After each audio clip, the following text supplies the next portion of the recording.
আল্লাহ পবিত্র কোরআনের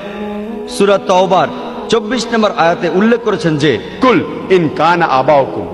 যদি সে তোমার বাবা হয় व अबनाउकुम অথবা তোমার সন্তান व इखवानुकुम অথবা भाई व अज़वाजुकुम অথবা তোমার সঙ্গী স্বামী বা স্ত্রী व अशीरतुकुम অথবা আত্মীয় স্বজন व अमवालुन इख्तरफ्तुमुहा व तिजारतुन तखशौना कसादहा व मसाकिन तरज़ौनहा যে সম্পদ তুমি জমিয়েছো, যে ব্যবসা তুমি পরিচালনা করো, যে ঘরে তুমি বাস করো, আল্লাহ বলেছেন তোমার যা কিছু গুরুত্বপূর্ণ, তোমার বাবা, তোমার সন্তান, তোমার ভাই, তোমার স্বামী বা স্ত্রী, তোমার আত্মীয় স্বজন, যে সম্পদ তুমি জমিয়েছো, যে ব্যবসা দিয়ে তুমি রোজগার করো, যে ঘরে তুমি বাস করো, তোমার কাছে আর কি গুরুত্বপূর্ণ? আল্লাহ আরো বলছেন अहब्बा इलैकुम मिनल्लाहि व रसूलिहि व जिहादिन फी साबिलिहि তুমি যদি এই 8টা জিনিসকে বেশি ভালোবাসো আল্লাহ থেকে, তার নবী থেকে,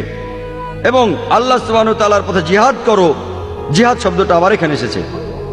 বলা হয়েছে যদি তুমি 8টা জিনিসকে বেশি ভালোবাসো সর্বশক্তিমান আল্লাহর থেকে, আল্লাহর প্রেরিত নবী থেকে, আর যদি তুমি জিহাদ করো, যদি সংগ্রাম করো আল্লাহ সুবহানাহু ওয়া তাআলার পথে, তাহলে हत्ता याति अल्लाहु बिअमरी वल्लाहु ला युहिब्बुल फासिकिन অপেক্ষা করো যতক্ষণ আল্লাহ তোমার ব্যাপারে সিদ্ধান্ত না নেন, অপেক্ষা করো যতক্ষণ আল্লাহ তোমাকে ধ্বংস না করেন, वल्लाहु ला युहिब्बुल फासिकिन এবং আল্লাহ ফাসিক লোকদের পথ দেখান না। আল্লাহ বলছেন যদি তুমি এই 8টা জিনিসকে বেশি ভালোবাসো আল্লাহর থেকে, সর্বশক্তিমান স্রষ্টার থেকে, তার প্রেরিত নবী থেকে, এবং চেষ্টা করো আল্লাহ সুবহানাহু ওয়া তাআলার পথে, তাহলে অপেক্ষা করো যতক্ষণ আল্লাহ তোমার ব্যাপারে সিদ্ধান্ত না নেন। আর আল্লাহ ফাসিক এবং অবাধ্য লোকদের পথ দেখান না।